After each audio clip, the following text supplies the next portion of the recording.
So I'm sitting here at 7 a.m. on the next day, the day after I watched this movie, Hundreds of Beavers, and I just can't believe what I watched. Let me tell you how I got to this movie. A subscriber who I don't know the username, suggested on a video, yes, I do read the comments, not good for my mental health, suggested that I watch this movie. And as I do, I hadn't heard of it, so I went to go check it out, put it on my watch list. Well, it turned out my 10-year-old son was sick. We share a lot of things in common. We love The Amazing World of Gumball, for example. We love Mystery Science Theater.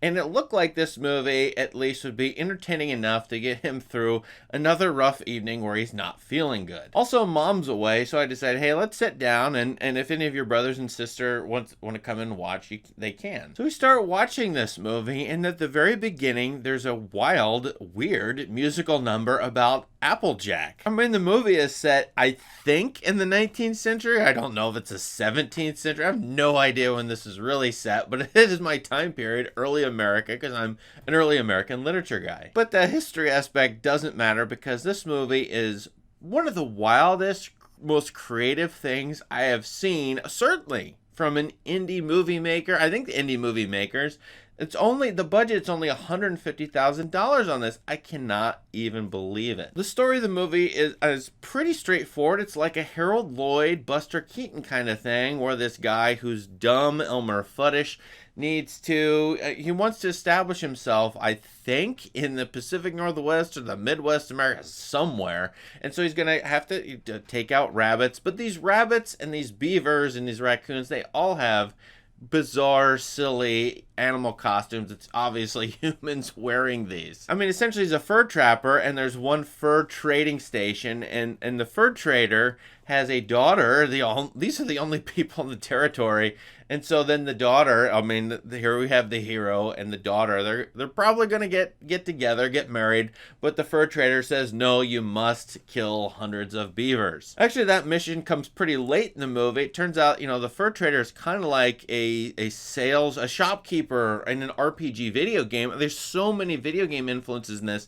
I myself, as an older guy, Gen X guy, I go, this is Terry Gilliam, this is Carol Zeman, this is Benny Hill, this is old Nickelodeon Channel stuff, all wrapped into one. And then my daughter walks in, she's 15 years old, and she goes, hey, this is all this and this video game in this movie. And yeah, it is black and white, and yeah, it is silent, except that the sound, I mean, for the budget, is exceptionally well done. Whoever did the sound effects knows what they're doing. There's classical music put to this, which really is well fitting to this. And the silent movie black and white aspect, I think anybody who likes old college humor videos, YouTube videos today, like crazy comedy YouTube videos, will wildly appreciate this movie. My kids, and I'm saying my 15-year-old daughter, my 10-year-old son, did appreciate this movie. They're even exhausted by it, which they can withstand the Lego movie zaniness, and I sometimes have to walk out of that, but I really, really appreciate this movie all the way through. And as I'm saying, this synthesis of older artistic forms from silent movie comedies, if you love those,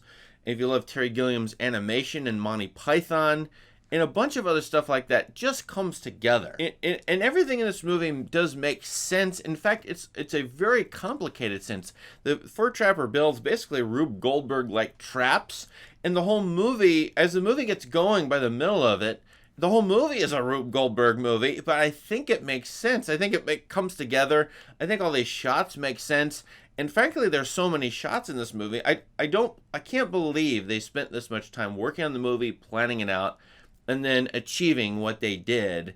Normally an indie movie is going to be shorter, it's going to be less complicated. This one seems extremely complicated for what it is, and especially for the budget. So right now, this one's streaming. You can go get it on various streaming services. This came out a couple years ago, 2022, but to me, it's a new movie, so that's why I'm doing a new movie review, basically. And when I watch this movie, I go, oh my goodness, for this much money and this much effort, these guys and gals, whoever these people are, Mike Cheslick is the director. You should go buy stock in this guy. I'm not saying this is the most wonderfully directed movie, but I think he knows what he's doing well enough to put something crazy zany together like this. I think Hollywood should be ashamed, because Hollywood likes to make things that are familiar and comfortable and not take creative risks. Now, sometimes it's okay for these commercial products. I don't love them, but commercial products to do something familiar, give you the old standbys, the things you've always wanted, okay? But I like art that challenges people and surprises and takes risks. That's what I like on this channel. I don't know if you can tell that. Surprises and takes risks. Hundreds of Beavers does that. It's live action Looney Tunes. It's live action Looney Tunes video game, Terry Gilliam, Carol Zeman, Harold Lloyd, everything. That's all I can think of put together. And the creative risks here are whether they failed or not, were worth it. And I don't understand why Hollywood with multi-billions of dollars doesn't do something like this. They're only $150K, you can do this?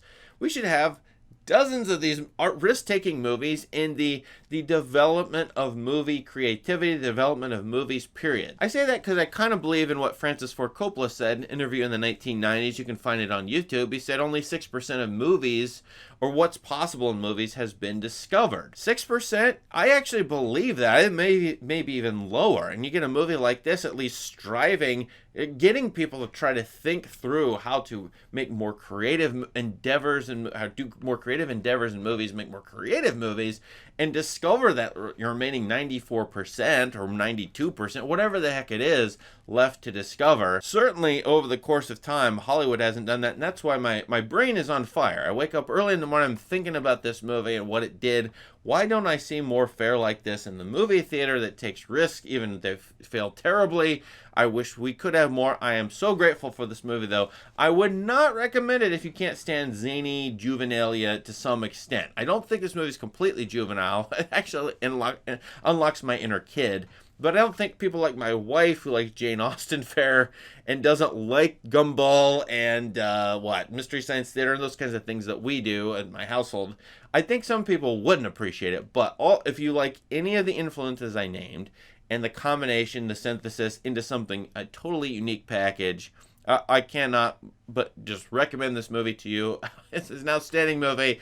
I'm sure this will end up like my top 100 movies of the decade. Really? Yeah, maybe. We'll see. But anyway, I think this movie is worth checking out, as the commenter suggested to me. Have you seen this movie? What do you think about it? Am I overstating its value? What should we think about this movie at all? Hundreds of Beavers. Let us know in the comments. Please subscribe to this channel for more great content. Thank you. Have a great day.